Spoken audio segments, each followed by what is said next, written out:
June 7, 1944. Omaha Beach, Normandy. General Major Dietrich Krase surveyed the carnage from his command post overlooking the blood-stained sand. His 352nd Infantry Division had inflicted catastrophic casualties on the American First Wave. Bodies littered the shoreline. Destroyed landing craft burned in the surf. By every measure of tactical success, the defense had performed magnificently. Yet Krase felt no triumph as he observed American reinforcements pouring ashore. What troubled him was not the number of soldiers, though that was considerable. What captured his attention were the vehicles. Hundreds upon hundreds of small, open-topped machines racing off landing craft and dispersing across the beach with purposeful efficiency. Within hours of the initial assault, these vehicles were already operating inland, moving through terrain his staff had classified as impassable for motorized transport. In his operational log, preserved in the German Federal Military Archives, Krase wrote a passage that would prove prophetic. The American motorization proceeds at a scale that defies our defensive calculations. Every squad appears to possess independent vehicular mobility. Traditional concepts of front lines and rear areas are rendered meaningless when the enemy can achieve tactical dispersion at this density. If you're enjoying this deep dive into the story, hit the subscribe button and let us know in the comments from where in the world you are watching from today. The vehicle dominating Krase's observations was the Willys MB, the Jeep. German military intelligence had tracked its development and deployment since 1942, when British forces first employed American-manufactured Jeeps in North Africa. Initial Wehrmacht assessments, found in captured intelligence summaries from Panzerarmee Africa, had dismissed the design as tactically insignificant. A primitive utility vehicle lacking the sophistication of German military automotive engineering. Those assessments were compiled by officers who understood German vehicular doctrine but had never witnessed American motorization operating at division scale. The Normandy landings forced a fundamental reassessment. What German observers saw on those beaches contradicted 2 decades of military theory about mechanized warfare. The Wehrmacht's approach to motorization emphasized specialized vehicles for specific functions. Reconnaissance units received Kübelwagens or armored cars. Infantry divisions relied primarily on horse-drawn transport with limited motorized elements. Command vehicles, supply trucks, and armored personnel carriers each represented distinct categories requiring unique training, maintenance, and logistical support. This specialization reflected German engineering philosophy, optimal solutions for defined problems. American doctrine, as demonstrated across the Normandy beaches, embodied a radically different philosophy, universal adequacy distributed throughout the force structure. The Jeep served simultaneously as reconnaissance vehicle, command car, ambulance, communications platform, weapons carrier, and general transport. More significantly, it was distributed at a density that gave nearly every tactical element independent mobility. The statistical disparity was staggering. By D-Day, American forces had manufactured over 400,000 Jeeps since production began in 1941. Germany had produced approximately 50,000 Kübelwagens during the entire war. But raw numbers told only part of the story. The real divergence lay in deployment philosophy and operational impact. General Lieutenant Wilhelm Richter, commanding the 716th Infantry Division in the invasion sector, provided detailed observations in his post-battle report. His division had defended a 16-kilometer stretch of coastline with approximately 7,000 combat personnel. Against them came 34,000 American soldiers in the first wave alone, supported by vehicular assets that Richter's staff calculated exceeded his division's entire motorized capacity by a factor of 20. The Americans achieved tactical mobility at the platoon level that we reserved for division-level assets, Richter wrote. Within the first day, their reconnaissance elements were operating throughout our rear areas. Supply vehicles reached forward positions we had assumed were isolated. Casualty evacuation proceeded continuously from points we believed were cut off. The operational tempo this enabled made coherent defense impossible. The Jeep's design specifications explained much of its effectiveness. Weighing 2,400 pounds with a 60-horsepower Go Devil engine, it could traverse terrain that stopped conventional military vehicles. 4-wheel drive engaged with a single lever. Ground clearance of 8 3/4 inches allowed navigation over obstacles. Simple leaf spring suspension, proved remarkably durable under abuse. The vehicle could ford streams 2 feet deep, climb grades of 60%, and operate reliably in conditions that would disable more sophisticated machines. German engineers who later examined captured Jeeps found the design philosophy troubling. Everything about the vehicle prioritized field operations over engineering elegance. The flathead engine design was obsolete by German standards, yet it required minimal maintenance and could be serviced with basic tools. Body panels were stamped metal rather than carefully formed, reducing production time. The electrical system used color-coded wires, making repairs simple for minimally trained personnel. Every component emphasized manufacturability and field reliability over theoretical performance. This represented a collision between engineering cultures. German military vehicles incorporated advanced features reflecting sophisticated design. The Kübelwagen featured a rear-mounted air-cooled engine, eliminating the vulnerability of radiators, reduction hubs providing increased torque, and lightweight construction, enhancing fuel efficiency. These were genuine engineering advantages conceived by Ferdinand Porsche and executed to exacting standards. But those advantages proved less decisive than American design choices, prioritizing different qualities. The Jeep's water-cooled engine could be manufactured quickly by factories with minimal retooling.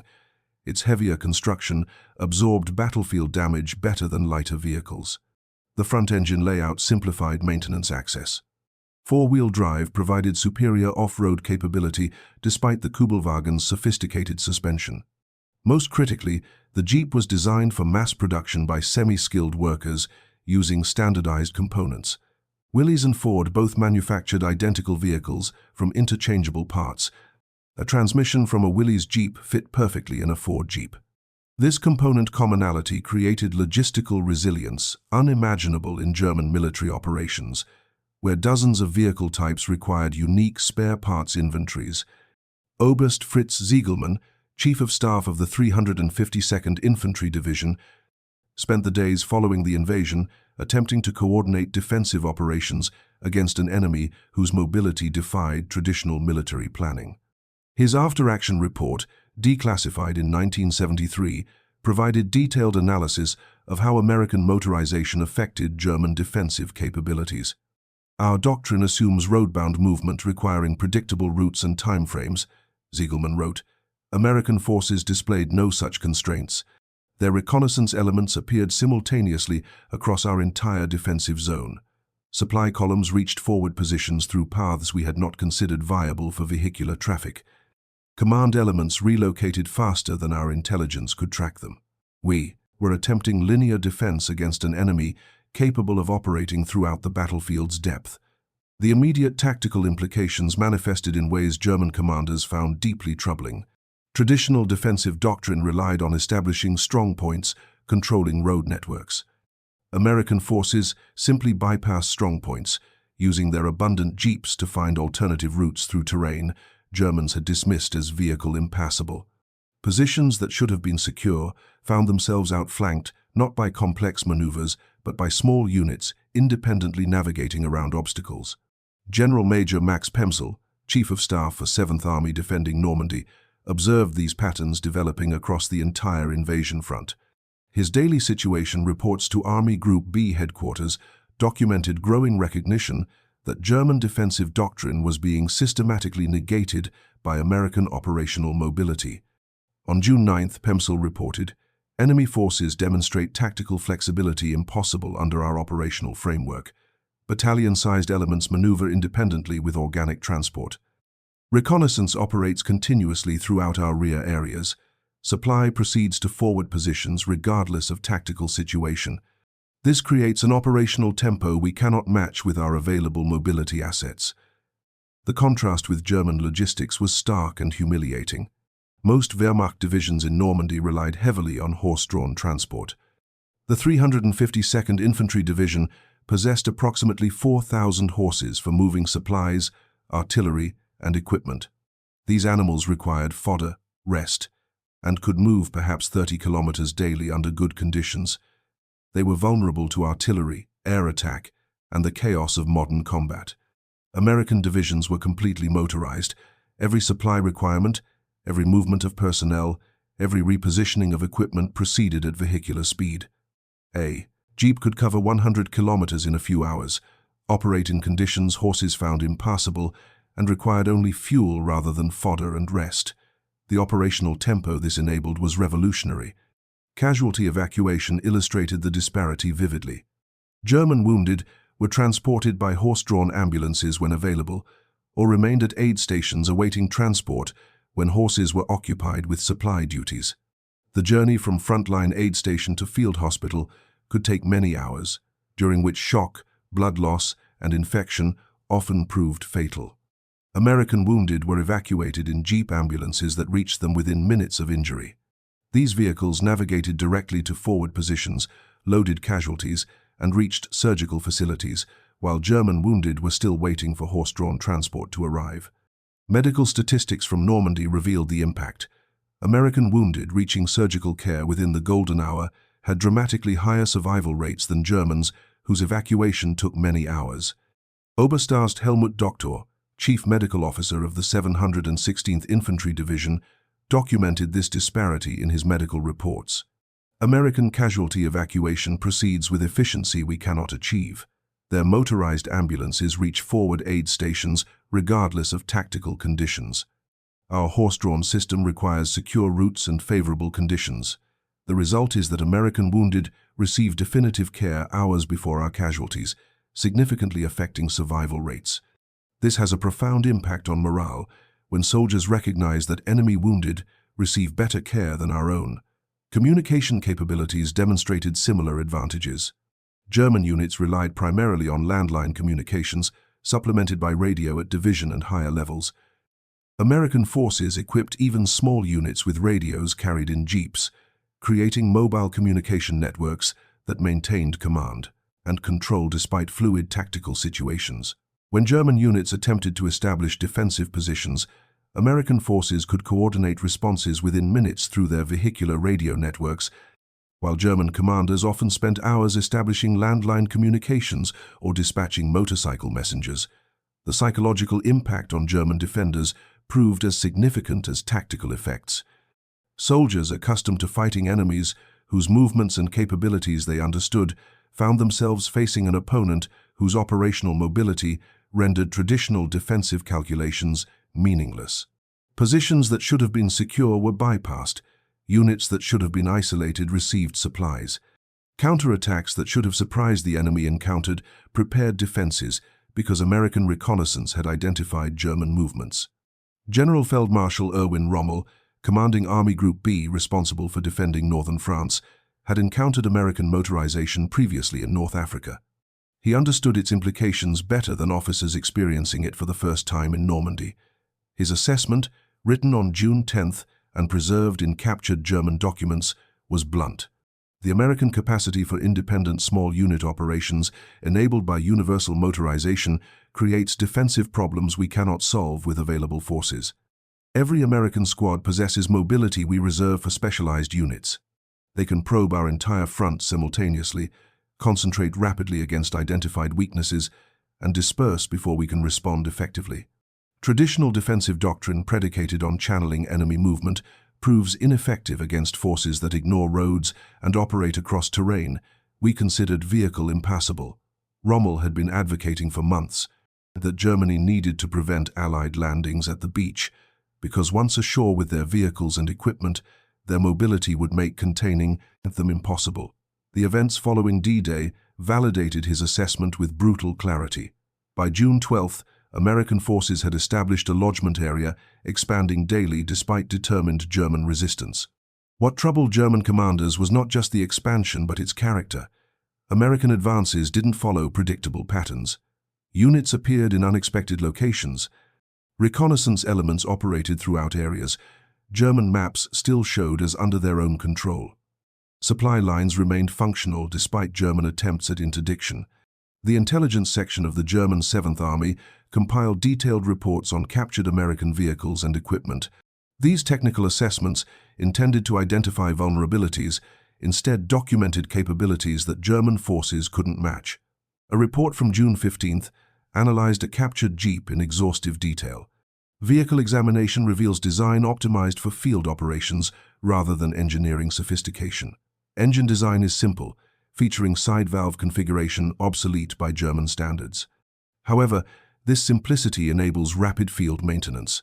Transmission uses synchronized gears, facilitating operation by minimally trained drivers. The transfer case allows four-wheel drive engagement without stopping the vehicle. Suspension employs basic leaf springs but proves remarkably durable under harsh conditions.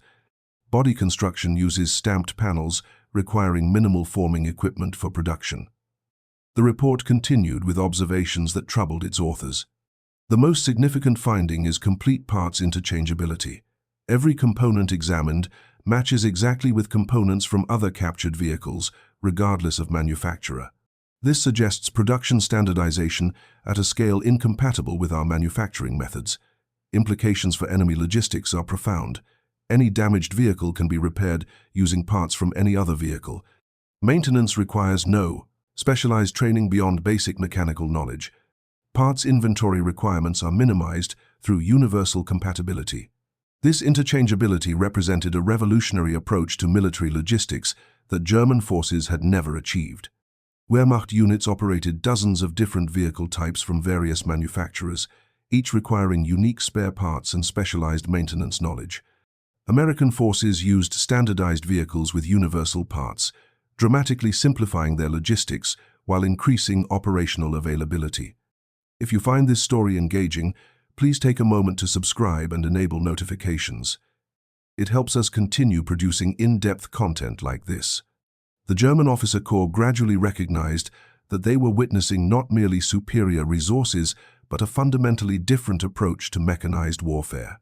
The Jeep embodied American military philosophy: adequate capability distributed universally, rather than superior capability concentrated in specialized units. This distribution of mobility throughout the force structure created emergent properties that German doctrine hadn't anticipated. General Major Rudolf Christoph Freiherr von Gersdorf, Chief of Staff of 7th Army, provided comprehensive analysis in his post-invasion assessments. American motorization creates what we might term distributed capability. Every element of their force possesses independent operational mobility.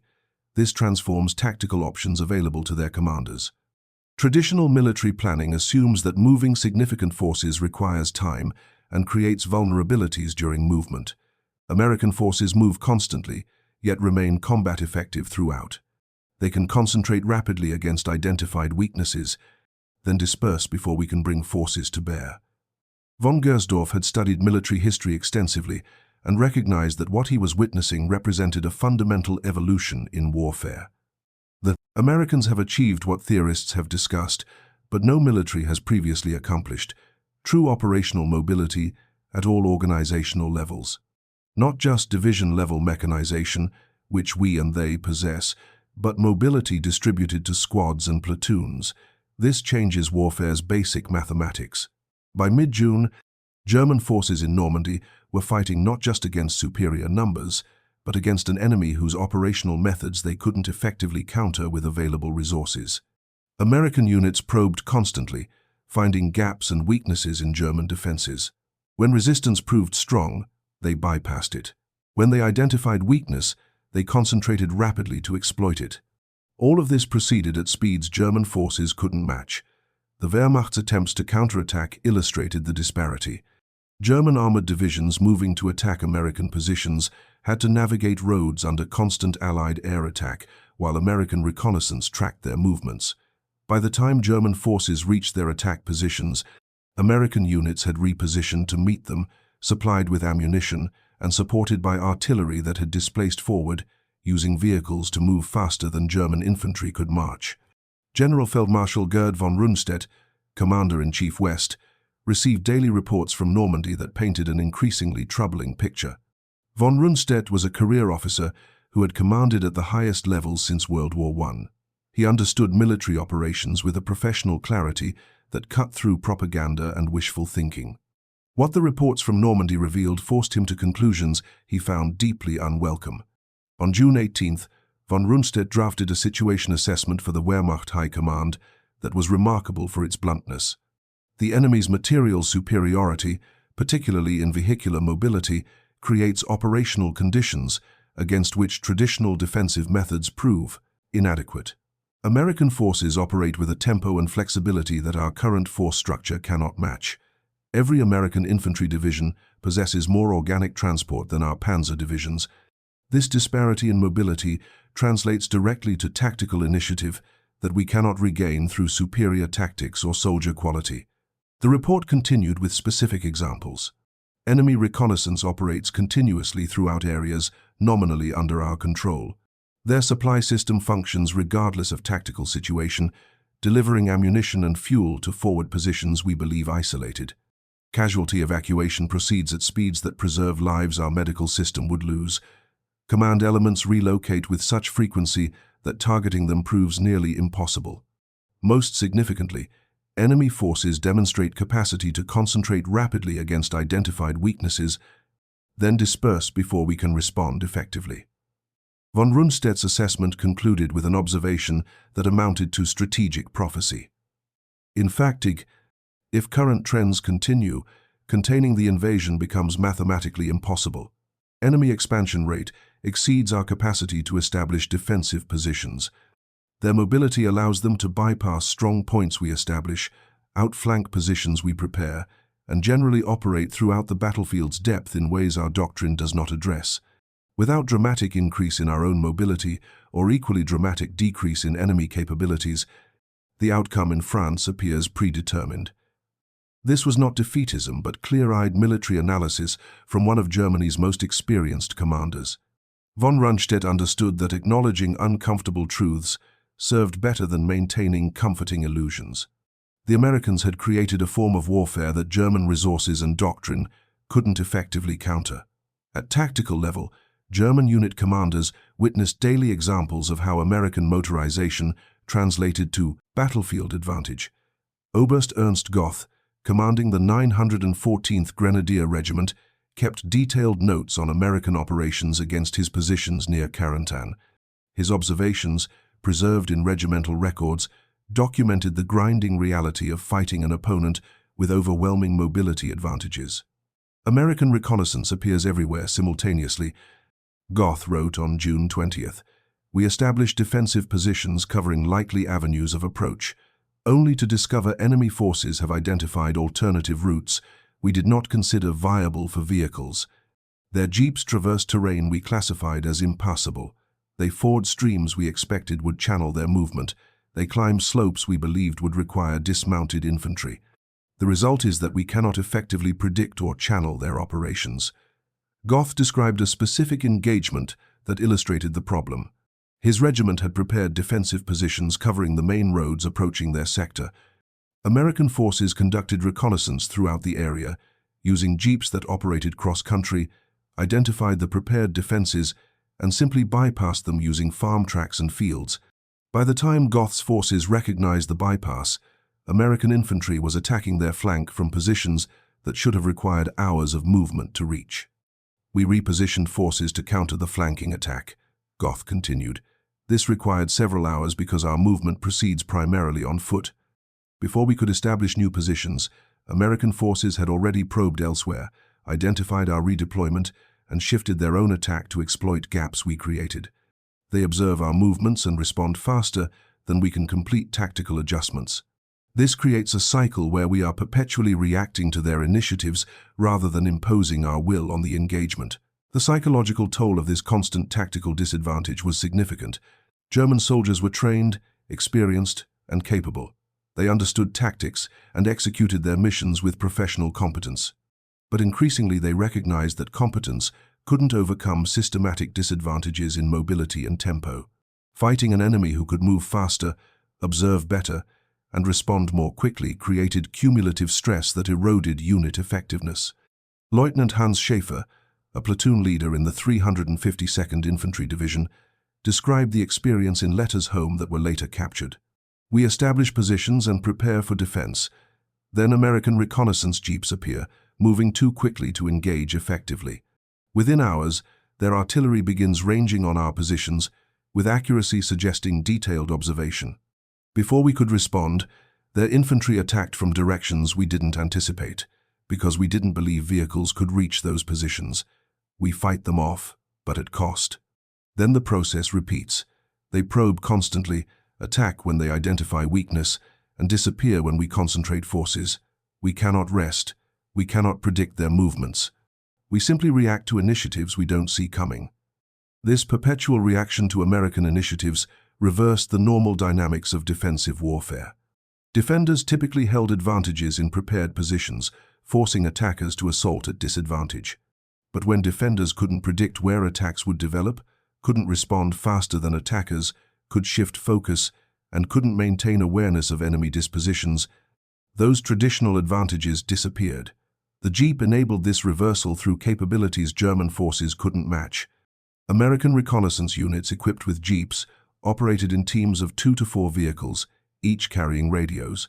These teams dispersed across the entire front, probing continuously for gaps and weaknesses. When they identified opportunities, they reported immediately through their vehicle-mounted radios. American commanders received intelligence in near real time and could order responses that developed within minutes rather than hours. German reconnaissance, by comparison, relied primarily on patrols operating on foot or occasional motorcycle reconnaissance when roads and fuel permitted. These patrols required hours to reach observation positions, hours more to return with reports, and German commanders then required additional hours to plan and execute responses. By the time German forces responded to intelligence, tactical situations had often changed completely. Oberstleutnant Karl Wagner, operations officer for the 243rd Infantry Division, calculated the temporal disparity in a staff paper written in late June. Enemy reconnaissance to response cycle completes in approximately 1 to 2 hours from initial observation to coordinated action. Our reconnaissance to response cycle requires a minimum 4 to 6 hours under favorable conditions, often longer. This means enemy forces operate inside our decision cycle consistently. They observe, decide, and act while we are still gathering information. The result is that we fight battles on their terms, in locations they choose, against dispositions they have prepared. Wagner's analysis identified a fundamental principle that would later be formalized in military theory as operating inside the enemy's OODA loop: observe, orient, decide, act. American motorization, particularly the ubiquitous Jeep enabling rapid reconnaissance and communication, allowed American forces to complete their decision cycle faster than German forces could complete theirs. This temporal advantage compounded over time, creating cumulative superiority that transcended simple material preponderance. The supply implications proved equally troubling. German logistics in Normandy operated under severe constraints. Allied air superiority made daytime movement suicidal. Roads were cratered by bombing. Fuel was scarce. Available transport consisted primarily of horse-drawn wagons, requiring slow movement and extensive fodder consumption. The result was that German frontline units often operated with ammunition shortages, inadequate food, and minimal medical supplies. American logistics, by contrast, functioned with mechanical efficiency. Jeeps and trucks moved supplies from beach depots to frontline positions continuously. Coordinated supply runs occurred throughout day and night. When roads were damaged, vehicles simply went cross-country. When positions required supply, Jeeps reached them regardless of tactical situation. The abundance of transport meant that American units almost never experienced the supply shortages that plagued German forces. Hauptmann Wilhelm Becker, a supply officer with the 916th Grenadier Regiment, documented this disparity in official reports. Our supply system relies on horse-drawn wagons that require 8 to 10 hours to complete round trips from depot to front lines under favorable conditions. Enemy air activity restricts us to night movement. Poor roads and vehicle shortages mean we can deliver approximately 20 tons of supplies per day to our regiment. American forces, based on captured documents and observation, appear to deliver hundreds of tons daily to equivalent-sized units. They operate supply convoys continuously regardless of tactical conditions. Their vehicles traverse terrain our wagons cannot negotiate. The result is that American soldiers fight with ammunition in abundance, while our soldiers ration every round. This supply abundance translated directly to combat effectiveness. American units could afford to use artillery liberally because ammunition arrived continuously. They could call for fire support, knowing that supply wouldn't be exhausted. German units, by contrast, had to carefully husband ammunition because resupply was uncertain and often insufficient. Limiting artillery use to conserve ammunition meant that German infantry faced American attacks without the fire support they needed, while American infantry enjoyed abundant artillery support. The medical implications were particularly stark. Generalist Heinz Trams, medical officer for LXXXIV Corps, compiled statistical analysis of casualty survival rates in Normandy. His findings, presented in a July report, revealed troubling disparities. German wounded reaching surgical care within 4 hours of injury demonstrate survival rates comparable to American casualties. However, only approximately 25% of our wounded reach surgical facilities within 4 hours. The majority require 8 to 12 hours for evacuation, during which time shock, hemorrhage, and infection significantly reduce survival probability. American casualty evacuation proceeds with such efficiency that approximately 75% of their wounded reach surgical care within 2 hours. This disparity in evacuation speed translates to substantially higher American survival rates from comparable wounds. Trams identified the cause clearly. American motorized ambulances reach casualty collection points within minutes, transport wounded to aid stations rapidly, then deliver those requiring surgery to field hospitals with minimal delay. Our evacuation relies primarily on horse-drawn ambulances that require hours for each journey. Available motor transport is insufficient and often diverted to supply missions. The result is that American wounded receive care our medical staff could provide if we could deliver casualties promptly, but cannot provide because evacuation delays create conditions we cannot reverse. The psychological impact on German soldiers of recognizing that enemy wounded received better care than their own casualties was profound. Soldiers who knew that being wounded meant hours of suffering before reaching medical care, with death a likely outcome from injuries that would be survivable with prompt treatment, fought with understandable reluctance to expose themselves unnecessarily. Morale suffered when troops recognized their lives were valued less by systemic inadequacy than enemy lives valued by systemic competence. Communication capabilities demonstrated similar patterns. German units established command posts connected by landline telephone networks. These networks required extensive setup time, were vulnerable to artillery, and immobilized command elements in fixed locations. American units operated with radio-equipped jeeps that maintained communications while moving, required no physical infrastructure, and could not be disrupted by cutting wires.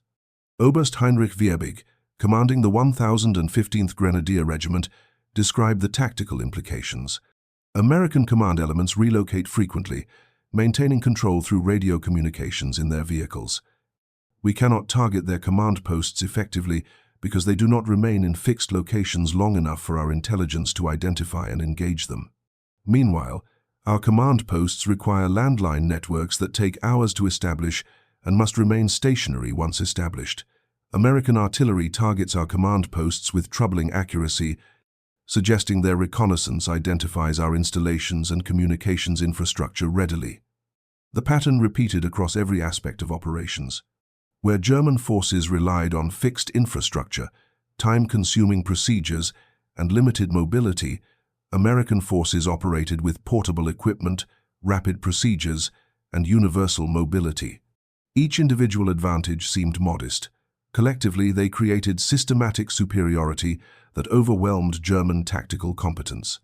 By late June, perceptive German commanders recognized that Normandy was not merely a battle but a demonstration of military-industrial capability that Germany could not match. The Jeep was not just a vehicle but a symbol of American capacity to mass-produce adequate equipment in overwhelming quantities and distribute it throughout their force structure.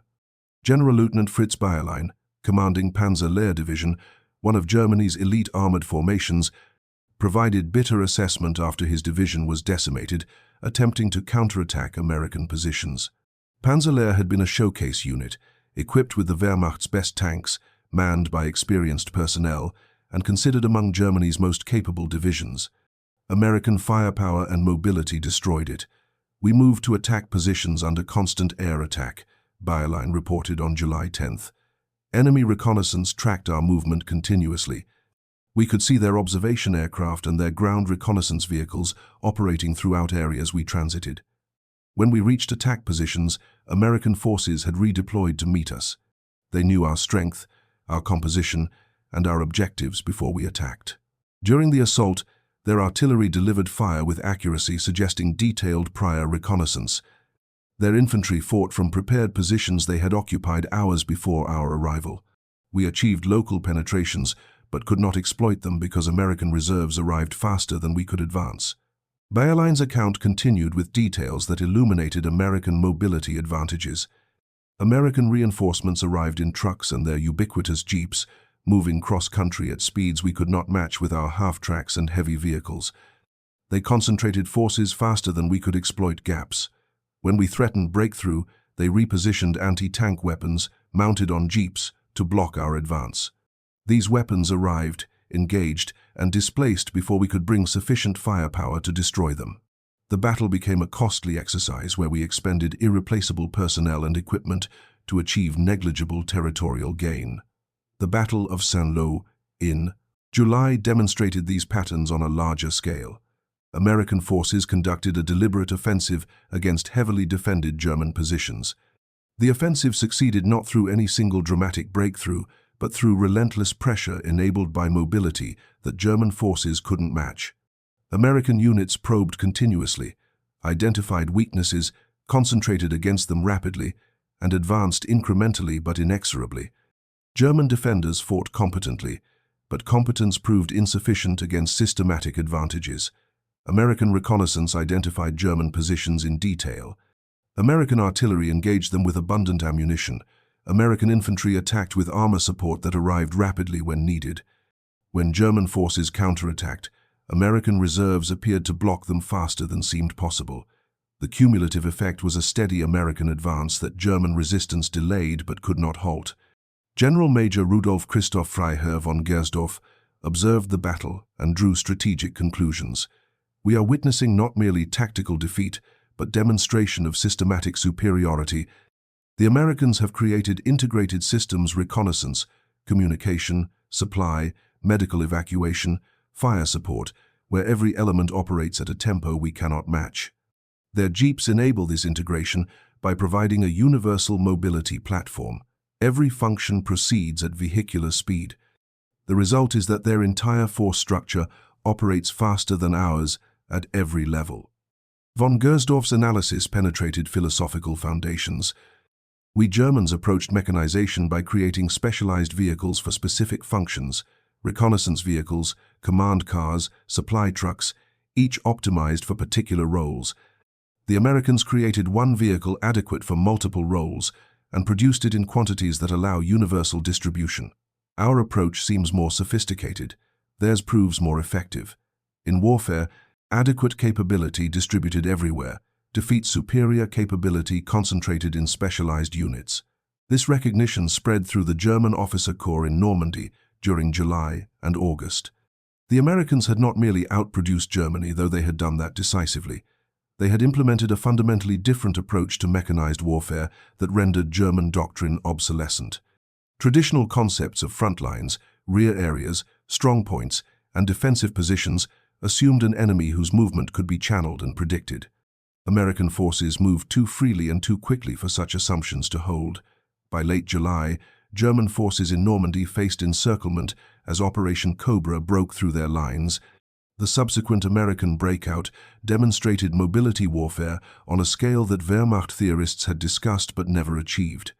General George Patton's Third Army, newly committed to combat, raced through Brittany and then pivoted east toward Paris, covering distances in days that would have required weeks under previous military operations. German forces attempting to retreat found American mobile columns had already cut their withdrawal routes. Units that should have escaped encirclement were trapped by American forces that moved faster than German intelligence could track. The Falaise pocket became a death trap, where remnants of German armies in Normandy were systematically destroyed, not primarily through combat, but through mobility that prevented escape. General Feldmarschall Günther von Kluge, who had replaced Rommel as commander of Army Group B after Rommel was wounded in an air attack, recognized the finality of the defeat. His message to Hitler on August 14th was remarkable for its candor. The enemy's overwhelming superiority in materiel and mobility has created an untenable situation. Our forces fight with exemplary courage but cannot overcome systematic disadvantages in every operational category. American mobility, particularly their capacity to move forces rapidly, supply them continuously, and operate throughout the battlefield's depth, creates conditions that traditional defensive methods cannot address. The battle in France is lost. Von Kluge committed suicide shortly thereafter, recognizing both that Germany would lose the war and that Hitler would blame commanders for defeats that material inadequacy had predetermined. His successor, Field Marshal Walter Model, reached similar conclusions about American capabilities, but expressed them more carefully to avoid Hitler's wrath. The Jeep had become, in German military analysis, representative of everything about American capability that Germany couldn't match. Not the individual vehicle's superiority. German engineers could design technically superior vehicles and had done so. But the American capacity to produce adequate vehicles in overwhelming numbers and employ them with operational sophistication that transcended mere quantity. Oberst Hans von Luck, commanding a Kampfgruppe during the Normandy campaign, later wrote extensively about his experiences. His post-war memoirs provided detailed assessment of what fighting against American motorization taught him about warfare's evolution. The Americans demonstrated that modern warfare rewards production capacity and logistical excellence as much as tactical brilliance, von Luck wrote. Besne. We Germans prided ourselves on tactical sophistication, unit cohesion, and soldier quality. These attributes remained important, but they could not overcome systematic material inferiority. Every engagement revealed some aspect of American capability we could not match. Their reconnaissance was everywhere. Their supply was abundant. Their communications were rapid. Their medical care was superior. Their mobility was universal. Fighting them was an education in how warfare had evolved beyond our doctrine. Von Luck particularly emphasized the Jeep's role in that evolution. That small vehicle appeared everywhere, performing every function. We would see it serving as a reconnaissance platform in the morning, an ambulance at midday, an ammunition carrier in the afternoon, and a command car by evening. Its versatility, combined with the Americans' willingness to produce it in hundreds of thousands, created operational flexibility we could not counter. We had specialized vehicles for each role. They had one vehicle for all roles, and so many of them that losing a dozen barely mattered, while losing one of our specialized vehicles created capability gaps. The collapse of German forces in France during August 1944 marked not merely a tactical defeat, but the shattering of fundamental assumptions about military capability. As American armies raced across France, covering distances in days that German planners had assumed would require weeks, Wehrmacht officers confronted the reality that their understanding of mechanized warfare had been comprehensively surpassed. The pursuit across France demonstrated American operational mobility at its most devastating. Patton's Third Army advanced over 600 kilometers in less than 2 weeks, liberating vast swathes of French territory, while German forces struggled simply to establish coherent defensive lines. The speed of advance was enabled almost entirely by American vehicular abundance and the operational philosophy it represented.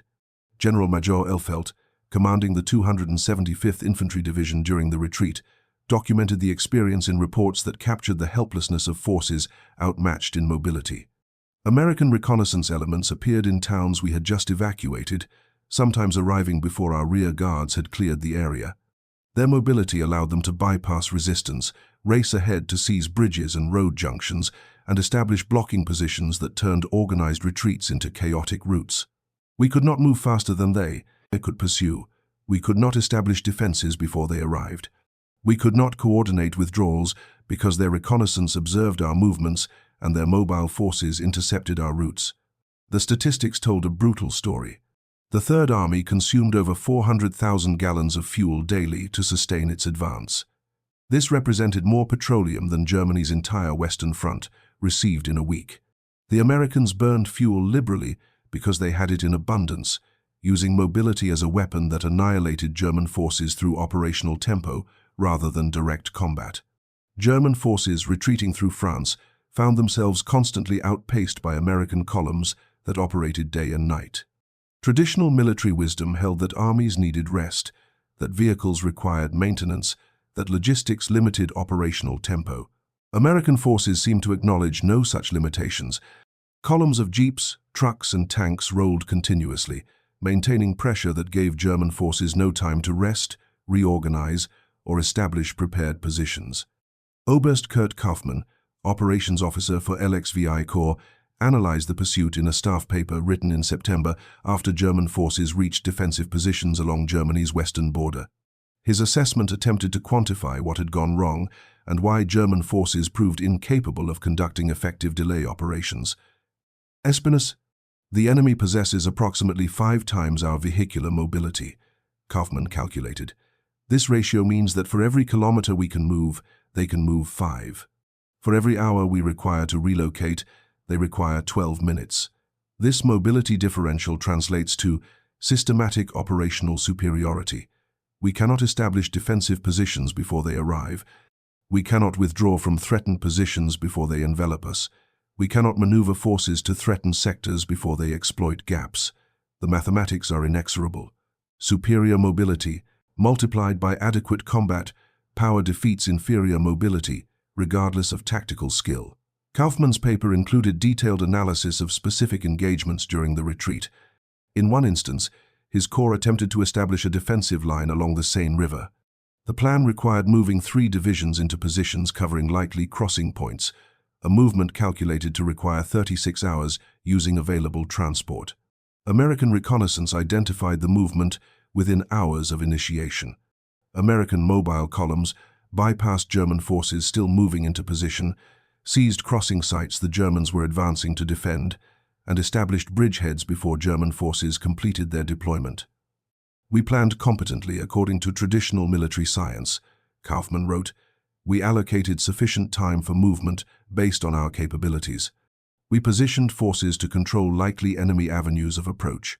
None of this mattered because American forces moved faster than our planning assumed possible and operated in areas we believed our forces controlled.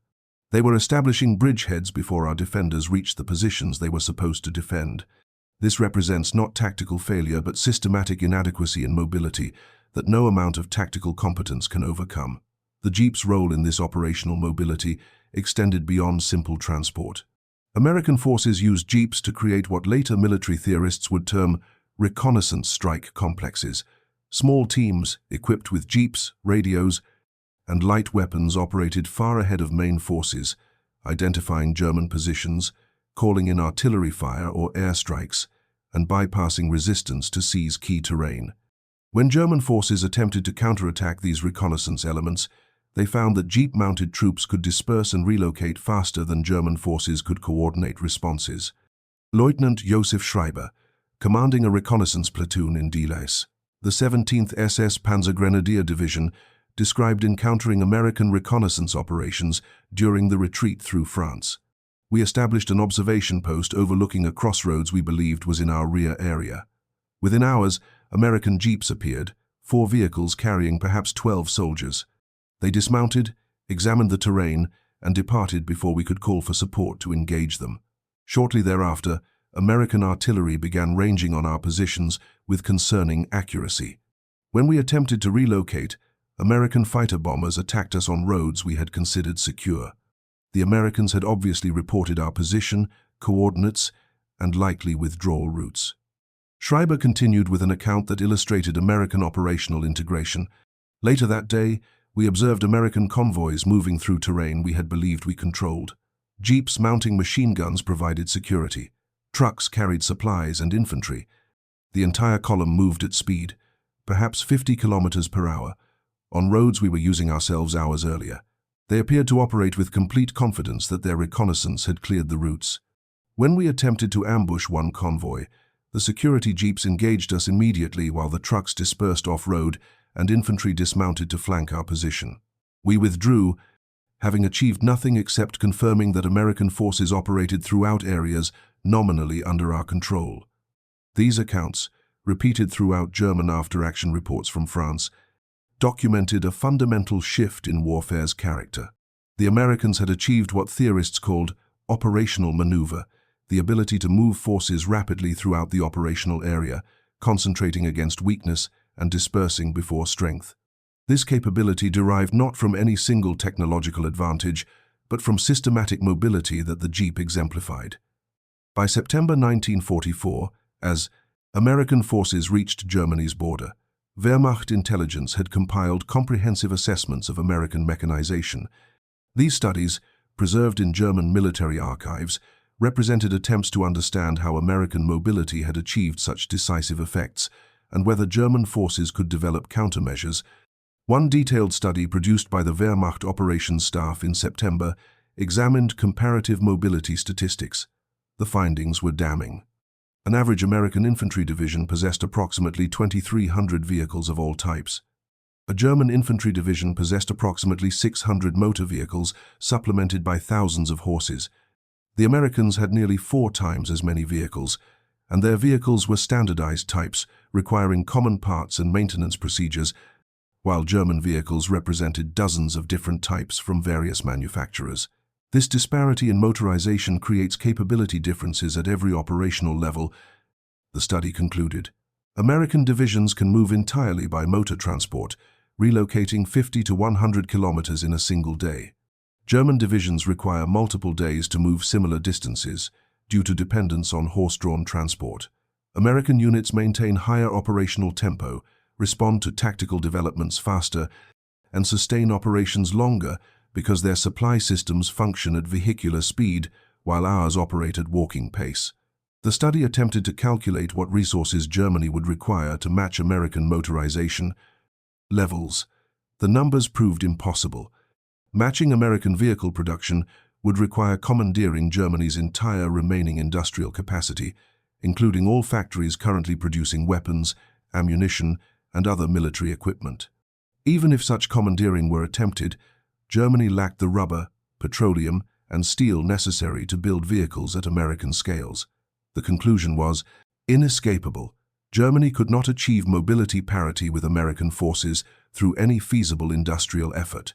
Alternative approaches fared no better. Captured American vehicles provided some relief, but Americans produced vehicles faster than Germans could capture them. German forces prioritized capturing jeeps when possible.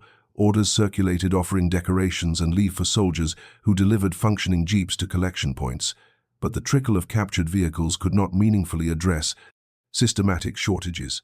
Attempts to produce German equivalents encountered insurmountable difficulties. The Volkswagen factories that produced Kübelwagens were operating at maximum capacity, producing approximately 1,000 vehicles monthly. American factories produced over 20,000 jeeps monthly, a 20-to-1 advantage. Expanding German production would require resources being used for other critical military equipment. The Wehrmacht faced impossible trade-offs between producing vehicles, producing tanks, producing aircraft, and producing ammunition. American industry's scale allowed production of everything simultaneously in quantities Germany could not approach. Generaloberst Heinz Guderian, appointed chief of the German General Staff in July 1944, reviewed these assessments with professional clarity that cut through wishful thinking. Guderian had pioneered German armor tactics and understood mechanized warfare intimately. His conclusions about the mobility disparity were characteristically blunt. We face an enemy whose industrial capacity exceeds ours by ratios that make military victory impossible through conventional means.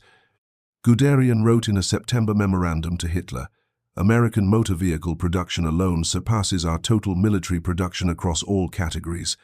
They deploy this production advantage systematically to create operational mobility we cannot match. Every American soldier effectively operates at vehicular speed. Most German soldiers operate at walking speed.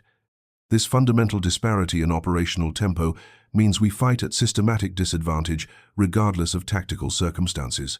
Guderian's memorandum recommended defensive strategies focused on maximizing the value of Germany's remaining advantages: interior lines, prepared fortifications, local numerical superiority in concentrated sectors, while acknowledging that mobile operations against American forces would consistently favor the Americans due to their mobility superiority. The recommendations went largely unimplemented because Hitler refused to accept defensive strategies, insisting on counteroffensives that repeatedly exposed German forces to the very mobility advantages that Guderian's analysis had identified as decisive. The Battle of Aachen in October 1944 demonstrated these patterns in urban terrain, where German defenders hoped American mobility advantages would prove less decisive. The city's buildings, rubble-filled streets, and prepared fortifications theoretically negated open country mobility while favoring determined defenders. German forces defended Aachen with skill and tenacity, conducting a block-by-block defense that inflicted significant American casualties. Yet even in urban combat, American motorization provided advantages. Jeeps delivered ammunition to forward positions continuously. Ambulances evacuated wounded from exposed locations under fire. Communications teams mounted in jeeps maintained radio networks throughout the battle area. Supply vehicles provided food, water, medical supplies, and replacement equipment without interruption. German defenders, by contrast, struggled to maintain supply lines through city streets under constant American observation and fire. Oberst Gerhard Wilk, commanding the Aachen garrison, documented the logistical asymmetry in reports smuggled from the city before its fall. American forces maintained supply and communications throughout their combat zone, regardless of tactical conditions. Their vehicles deliver supplies to individual buildings under fire. They evacuate wounded from exposed positions immediately. They maintain radio communications with every unit continuously. We must rely on messengers traversing dangerous streets to maintain command control. Our wounded remain at aid stations because evacuation is suicidal under observation. Our supplies arrive irregularly because movement draws fire. The Americans fight with systematic support we cannot provide our soldiers. Aachen fell after 3 weeks of intense combat. The city was destroyed, German casualties were severe, but the outcome was never in doubt once Americans committed to taking it. German defenders fought well, but lacked the systematic support that American forces provided their soldiers as a matter of routine operational procedure. As winter approached, German forces prepared defensive positions along the West Wall fortifications on Germany's border. These positions represented Germany's best remaining opportunity to halt American advances through prepared defenses, terrain advantages, and shortened supply lines favoring defenders. Yet even here, American mobility undermined German defensive doctrine. Traditional defensive theory held that fortified lines channeled attackers into killing zones where defenders could concentrate fire. American reconnaissance identified German strong points, bypassed them when possible, and called in overwhelming fire support when necessary. American forces didn't assault prepared defenses frontally, but probed continuously until finding gaps or weaknesses, then concentrated mobile forces to exploit them rapidly before Germans could respond. General Major Siegfried von Woldenberg, commanding the 116th Panzer Division in defensive operations near the German border, described American operational methods in November reports. The enemy does not conduct warfare as we understand it. They do not assault our strongest positions. They probe our entire line simultaneously using their ubiquitous reconnaissance jeeps. When they identify weak sectors, they concentrate forces rapidly and attack there. If we reinforce threatened sectors, they shift focus elsewhere. They appear everywhere simultaneously because their reconnaissance operates continuously throughout our front. We defend linearly while they attack dimensionally, operating in depth throughout areas we consider our rear zones. Von Woldenberg's analysis identified the fundamental problem German forces faced.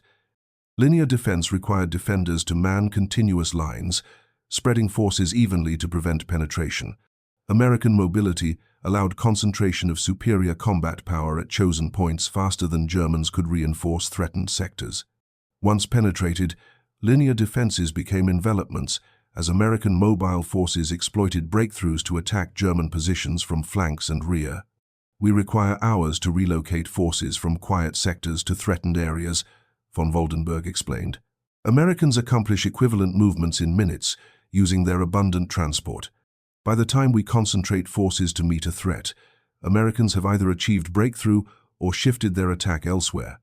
We are perpetually responding to their initiatives, never imposing our will on the engagement.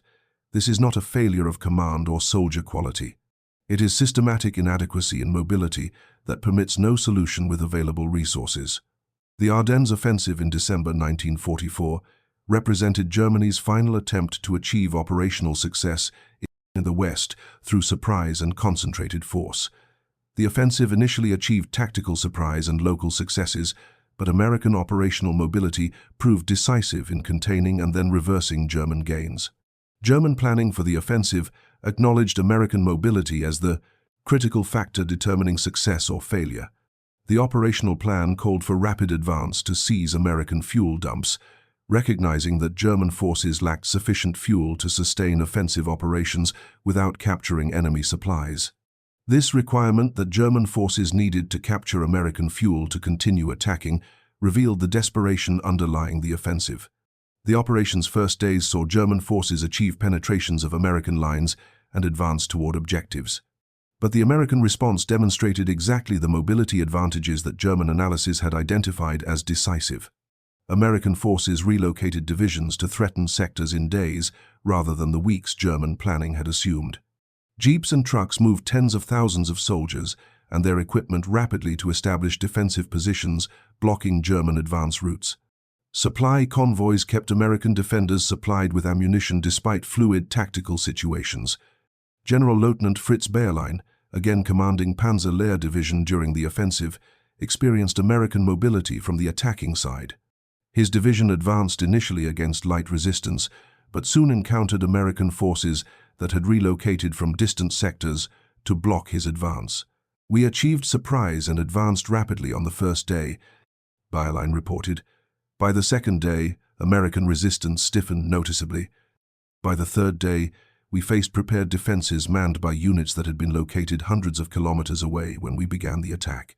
The Americans moved entire divisions faster than we advanced. Our success depended on maintaining momentum before American reinforcements arrived. Their mobility made that impossible. The Battle of Bastogne illustrated American defensive mobility most dramatically. The 101st Airborne Division, an elite unit without organic vehicles, was rushed to Bastogne in trucks that covered over 100 miles in a single night. Once there, the division defended against German forces attempting to seize the critical road junction. Despite being surrounded and theoretically isolated, American forces at Bastogne remained supplied through aerial resupply and relieved when armored columns broke through German positions within days. German forces conducting the siege found American defenders better supplied than their own attacking units. The surrounded Americans received more supply by air than we received through our ground supply lines. One German officer noted with bitter irony, "They fought with an abundance of ammunition while we rationed rounds.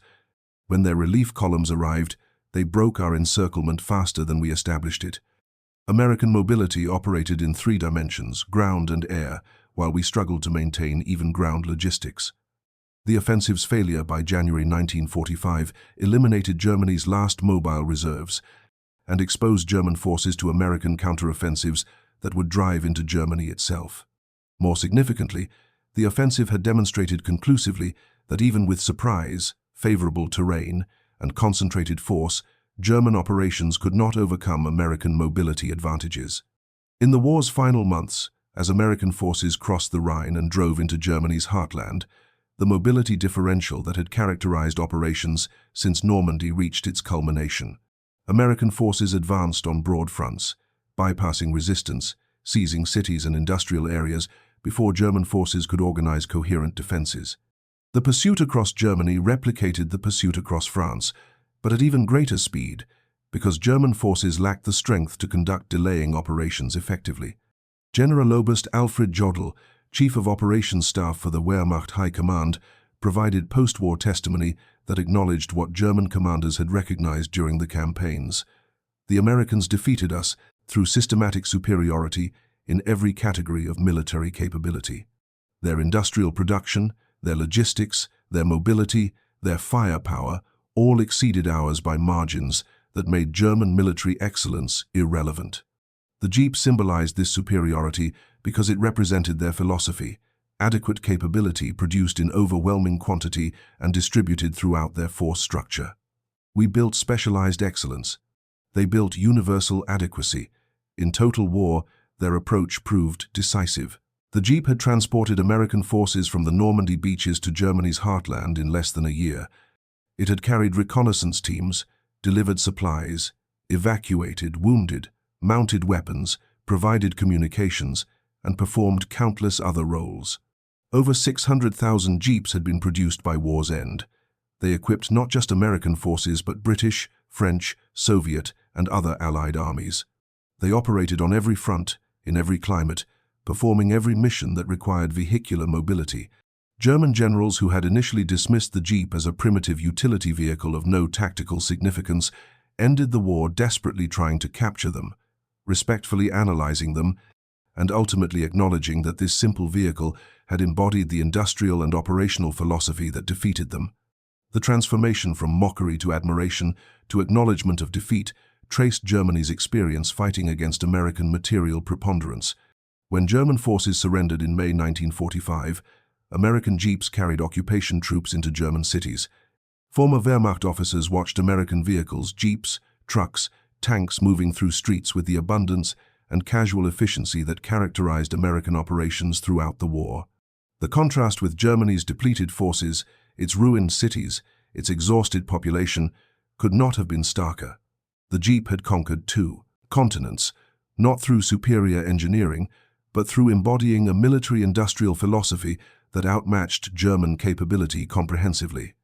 Simple, reliable, producible, and distributed universally, it had provided American forces with operational mobility that transformed modern warfare.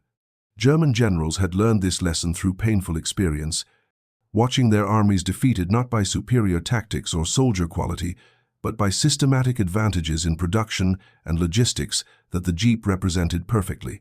The war was over. The lessons remained. In the reconstruction that followed, those lessons would shape how militaries and industries approached production, logistics, and the relationship between adequate quantity and specialized quality. The Jeep's triumph was America's triumph, the victory of mass production, functional design, and industrial capacity over craftsmanship, sophisticated engineering, and limited resources. It was a lesson German generals acknowledged, however reluctantly, as they contemplated the ruins of the Reich. They had failed to defend against an enemy whose simple vehicle had carried victory across 2 continents. Thank you for reading. For more detailed historical breakdowns, check out the other videos on your screen now and don't forget to subscribe.